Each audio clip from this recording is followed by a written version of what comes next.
Agar siz pensiya, nafaqa, bola puli, moddiy yordam, kommunal kompensatsiya yoki boshqa ijtimoiy qo'shimcha to'lovlarga umid qilayotgan bo'lsangiz, bugungi ma'lumot siz uchun juda muhim. Men buni oddiy ogohlantirish sifatida emas, amaliy masala sifatida aytyapman. Ayrim to'lovlar hujjatlar to'liq bo'lmagani uchun tayinlanmaydi. Kechikadi yoki umuman rad etiladi. Eng achinarlisi odamning huquqi bo'ladi. Lekin bitta ma'lumotnoma yetishmagani uchun pulini ola olmaydi. Shuning uchun hoziroq kanalga obuna bo'ling, videoga like bosing va oxirigacha diqqat bilan eshiting. Men bugun aynan qaysidir ma'lumotnomani 22 noyabrgacha tayyorlab qo'yish kerakligini, kimlar bunga jiddiy qarashi kerakligini, kimlar xavotir olmasa ham bo'lishini, qaysi xatolar tufayli odamlar qo'shimcha to'lovlardan ayrilishini birma-bir tushuntiraman. Avvallari ko'p joylarda ijtimoiy to'lovlar bo'yicha hujjatlar mahalla, tashkilot, pensiya bo'limi yoki boshqa idoralar o'rtasida qog'oz shaklida aylanardi. Odamdan hujjat so'ralardi, odam olib kelardi. Keyin yana bitta qo'shimcha ma'lumotnoma kerak bo'lib qolardi. Jarayon cho'zilardi. Lekin ayrim hollarda arizani keyinroq to'ldirish yoki yetishmagan hujjatni keyin topshirish imkoniyati bo'lardi. Hozir esa ko'p to'lovlar elektron tizimlar, reyestrlar va aniq muddatlar orqali ko'rib chiqilyapti. Bu yaxshi tomoni bilan shaffoflikni oshiradi, lekin odamlar uchun bitta katta xavf tug'diradi. Agar ma'lumotlar bazada noto'g'ri ko'rinsa yoki sizning holatingizni tasdiqlovchi hujjat o'z vaqtida topshirilmasa, tizim sizni mos emas deb chiqarishi mumkin.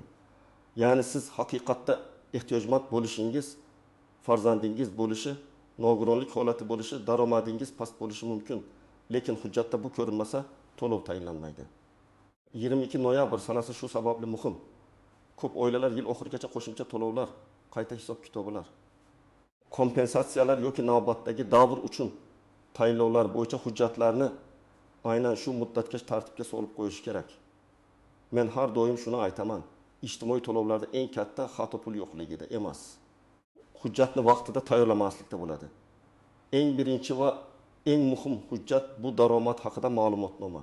Chunki ko'p qo'shimcha to'lovlar, bola puli, moddiy yordam, ayrim kompensatsiyalar va ijtimoiy qo'llab-quvvatlash turlari aynan oila daromadiga qarab belgilanadi. Davlat organi yoki mas'ul tashkilot birinchi navbatda shuni ko'radi. Oilaning har bir a'zosiga to'g'ri keladigan oylik daromad qancha? Masalan, oilada xotin va 3 nafar farzand bor. Rasmiy ishlaydi va oyiga 3 million so'm maosh oladi. Xotin ishlamaydi, bolalar voyaga yetmagan. Qog'ozda oila daromadi 3 million so'm. Bu summa 5 kishiga bo'linsa, bir kishiga 6 ming so'mdan to'g'ri keladi. Bunday holatda oila ayrim ijtimoiy yordam turlariga mos kelishi mumkin. Lekin agar ish joyi daromad ma'lumotnomasini noto'g'ri bersa, masalan, mukofot puli bir martalik to'lov yoki eski maosh ham kiritilib, daromad 6 million so'm deb ko'rsatilsa, tizim oilani ehtiyojmand emas deb chiqarishi mumkin. Yana bir misol. Ayol bola parvarishi bilan uyda o'tirgan, rasmiy daromadi yo'q. Lekin oldin ishlagan korxonada hali ham xodim sifatida ko'rinib turgan bo'lishi mumkin. Bu holatda tizim uni ishlayapti deb hisoblaydi. Natijada oilaning umumiy daromadi noto'g'ri ko'payib ketadi. Shuning uchun men daromad ma'lumotnomasini shunchaki olib qo'yish emas, undagi raqamlarni tekshirishni ham maslahat beraman. Daromad ma'lumotnomasida ish joyi nomi, lavozim, oxirgi oylar bo'yicha hisoblangan ish haqi, ushlab qo'lingan soliqlar va qo'lga tegadigan summa aniq ko'rsatilishi kerak. Agar sizning turmush o'rtog'ingiz vaqtincha ishsiz bo'lsa, bandlik organidan ishsizlik holati bo'yicha ma'lumot yoki mehnat daftarchasi, elektron mehnat faoliyati yozuvi ham kerak bo'lishi mumkin. Agar odam o'zini o'zi band qilgan bo'lsa, uning daromadi qanday hisoblanishi masalasini alohida aniqlash kerak. Kimlar bu hujjatga ayniqsa e'tibor berish kerak? Birinchidan, bolali oilalar. Ikkinchidan, yaqinda ish joyini almashtirganlar. Uchinchidan, norasmiy ishlab yurgan, lekin rasmiy tizimda boshqa joyda xodim bo'lib ko'rinib qolganlar. To'rtinchidan, yakka tartibdagi tadbirkorlar va o'zini o'zi band qilganlar. Chunki ularning daromadi doim ham oddiy ishchi maoshi kabi ko'rinmaydi. Ikkinchi muhim hujjat bu oila tarkibi va yashash joyi haqida ma'lumot. Ko'p odamlar bu hujjatni oddiy deb o'ylaydi. Lekin amalda eng ko'p muammo shu yerda chiqadi. Chunki to'lovni tayinlayotgan organ oilada nechta odam yashashini, kim ro'yxatda turishini, kim haqiqatan ham birga yashashini aniqlash kerak. Tasavvur qiling. Bir ayol ikki farzandi bilan alohida yashaydi. Turmush o'rtog'i bilan ajrashgan yoki alohida yashaydi. Lekin doimiy ro'yxatda sobiq er ham, uning ota-onasi ham bitta manzilda ko'rinib turibdi. Tizim oilani katta tarkibda hisoblaydi. Ba'zan boshqa odamlarning daromadini ham shu oilaga bog'lab yuboradi. Natijada ayolning real holati ko'rinmaydi. U amalda bolalarni yolg'iz boqayotgan bo'lishi mumkin. Lekin hujjatda boshqa manzara chiqadi. Yana bir holat. Keksa ota yoki ona farzandining uyida ro'yxatda turadi. Lekin aslida boshqa joyda yashaydi. Pensiya, parvarish puli yoki kompensatsiya masalasida bu muhim bo'lishi mumkin. Chunki ayrim to'lovlarda birga yashovchi shaxslarning daromadi, mulki yoki ijtimoiy holati hisobga olinadi. Shuning uchun ro'yxatdagi odamlar va haqiqiy yashash holati bir-biriga mos kelishi juda muhim. Bu ma'lumotnomada manzil, xonadonda ro'yxatda turgan shaxslar, qarindoshlik darajasi, tug'ilgan sanasi va ayrim hollarda vaqtincha ro'yxat masalasi aniq bo'lishi kerak. Agar farzand boshqa joyda o'qiyotgan bo'lsa, lekin ro'yxatda siz bilan tursa, o'qish joyidan ham ma'lumot talab qilinishi mumkin. Agar turmush o'rtog'i chet elda ishlayotgan bo'lsa, bu holatni tasdiqlovchi hujjatlar ham ba'zan kerak bo'ladi. Men ko'p ko'rgan xato shuki, odamlar mahalla biladi-ku, men yolg'iz yashayman deb o'ylaydi. Lekin to'lov og'zaki gapga qarab emas, hujjatga qarab tayinlanadi. Mahalla sizni bilishi mumkin. Qo'shnilar vaziyatingizdan xabardor bo'lishi mumkin.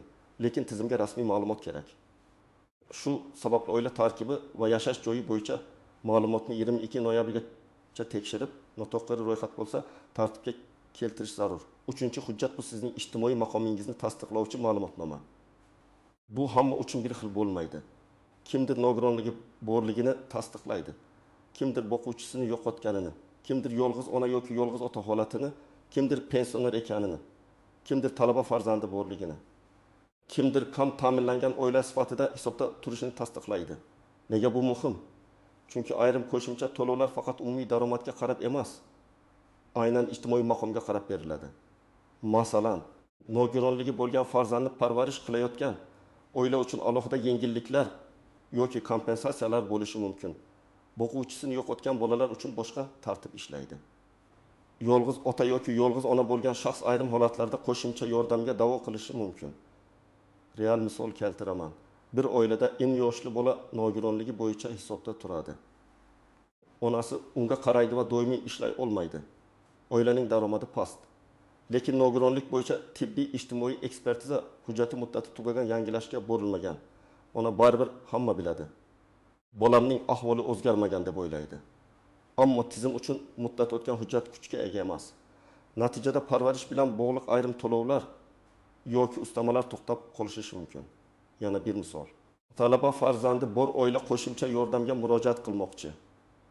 Farzand kunduzgi ta'limda o'qiydi, kontrakt to'laydi, oilaning xarajatlari katta, lekin o'qish joyidan talabalik ma'lumotnomasi olinmagan. Tizim farzandni voyaga yetgan, ishlashi mumkin bo'lgan shaxs sifatida ko'rishi mumkin. Bu esa oilaning ehtiyoj darajasiga ta'sir qiladi. Ijtimoiy maqomni tasdiqlovchi hujjatlarni tayyorlashda eng muhim narsa muddatdir. Hujjatning amal qilish sanasini albatta tekshiring. Nogironlik ma'lumotnomasi, tibbiy xulosa, talabalik ma'lumotnomasi, pensiya guvohnomasi, boquvchisini yo'qotganlik bo'yicha hujjat, nikoh bekor qilinganligi haqidagi guvohnoma, aliment bo'yicha ijro hujjatlari, bularning hammasi sizning holatingizga qarab kerak bo'lishi mumkin. 4-hujjat ko'pchilik e'tibor bermaydigan, lekin amalda pul kelishiga bevosita ta'sir qiladigan hujjat. Bank hisob raqami va to'lov rekvizitlari haqida ma'lumot. To'lov tayinlangan taqdirda ham hisob raqami noto'g'ri bo'lsa, karta yopilgan bo'lsa, bankdagi ma'lumot pasportdagi ma'lumot bilan mos kelmasa yoki hisob raqam boshqa shaxs nomida bo'lsa, pul o'tmay qolishi mumkin. Men bunday holatlarni juda ko'p ko'rganman. Odam ariza topshiradi, qaror ijobiy chiqadi. Lekin bir oy kutadi, 2 oy kutadi, pul tushmaydi. Keyin aniqlansa, arizada eski karta raqami yozilgan bo'ladi yoki karta muddati tugagan yoki bank hisob raqami farzandining nomida, ariza esa onaning nomidan berilgan. Ba'zan odam plastik karta raqamini yozadi, lekin tashkilotga to'liq bank rekvizitlari kerak bo'ladi. Bank nomi, MFO, hisob raqam, stir yoki gesher bilan bog'liq ma'lumotlar. Shuning uchun 22 noyabrgacha bankingizga boring yoki bank ilovasi orqali hisob raqamingiz faol ekanini tekshiring. to'lov aynan kimning nomiga tayinlanayotgan bo'lsa, hisob ham o'sha shaxs nomida bo'lgani ma'qul. Agar nafaqa bolaning nomiga emas, onaning nomiga tushishi kerak bo'lsa, onaning bank ma'lumotlari to'g'ri bo'lishi kerak. Agar pensionerning kartasi yaqin qarindoshi tomonidan ishlatilayotgan bo'lsa, bu ham keyinchalik muammo chiqarishi mumkin. Endi kimlar ayniqsa shoshilish kerakligini aniq aytaman. Agar siz bola puli, moddiy yordam, kam ta'minlangan oila sifatida yordam, nogironlik bo'yicha ustama, boquvchisini yo'qotganlik to'lovi, parvarish puli, kommunal xizmatlar bo'yicha kompensatsiya yoki pensiyaga qo'shimcha to'lov kutayotgan bo'lsangiz, bu 4 ta ma'lumotnomani tekshirmasdan o'tirmang. Agar oilangizda yaqinda tug'ilgan bola bo'lsa, albatta tug'ilganlik guvohnomasi va oila tarkibi ma'lumotlarini ham yangilang. Chunki tizimda bola ko'rinmasa, oiladagi odamlar soni kam hisoblanadi. Bu esa daromad mezoniga ta'sir qiladi. Masalan, 4 kishilik oila 5 kishilik bo'lgan, lekin yangi tug'ilgan bola tizimga kiritilmagan. Daromad 4 kishiga bo'linadi va oila yordamdan chiqib ketishi mumkin. Aslida esa 5 kishiga bo'lganda ular mezonga tushgan bo'lardi. Agar yaqinda ishdan bo'shagan bo'lsangiz, ish joyingizdagi holatni tekshiring. Siz allaqachon ishsizsiz, lekin elektron tizimda hali ham xodim bo'lib turgan bo'lishingiz mumkin. Bunday holatda daromadingiz bor deb hisoblanadi. Aksincha, rasmiy ishga kirgan bo'lsangiz, lekin daromad yashirilgan yoki noto'g'ri ko'rsatilgan bo'lsa, keyinchalik ortiqcha to'lov aniqlanib, pulni qaytarish talab qilinishi mumkin. Bu ham juda noqulay holat.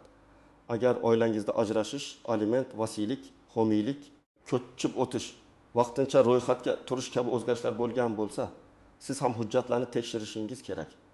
Chunki ijtimoiy to'lovlarda oilaviy holat juda katta rol o'ynaydi. Odam turmush qurganmi, ajrashganmi? Farzand kim bilan yashaydi? Aliment olinadimi? Bu savollarning hammasi yakuniy qarorga ta'sir qiladi. Agar siz hech qanday ijtimoiy to'lov, kompensatsiya yoki qo'shimcha yordamga murojaat qilmayotgan bo'lsangiz, daromadingiz barqaror va yuqori bo'lsa, oilaviy holatingizda o'zgarish bo'lmagan bo'lsa, barcha ma'lumotlaringiz elektron tizimlarda to'g'ri bo'lsa, sizda favqulodda shoshilish xavf kamroq. Lekin baribir men kamida asosiy ma'lumotlarni tekshirib qo'yishni maslahat beraman. Chunki hayotda vaziyat tez o'zgaradi.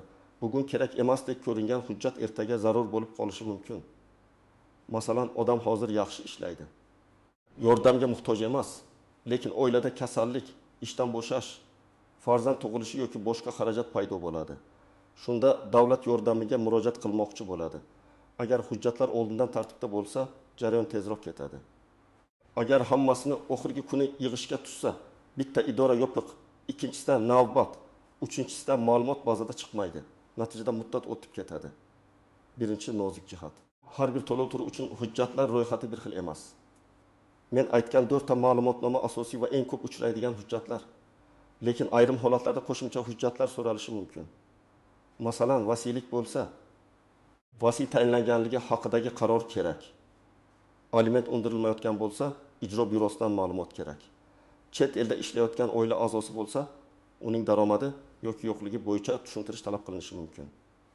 Ikkinchi nozik shart, hujjatdagi familiya, ism, otasining ismi pasport yoki ID kartadagi ma'lumot bilan bir xil bo'lishi kerak. Bitta harf xatosi ham tizimda mos kelmaslik chiqarishi mumkin. Masalan, pasportda Gulnora yozilgan. Ma'lumotnomada Gulnoza deb ketgan yoki tug'ilgan sana noto'g'ri kiritilgan. Bunday xatolar oddiy ko'rinadi, lekin to'lovni kechiktiradi. Uchinchi nozik shart. Rasmiy daromad yo'qligi doim avtomatik ravishda yordam beriladi degani emas. Ba'zi odamlar men ishlamayman, demak menga pul berishlari shart deb o'ylaydi.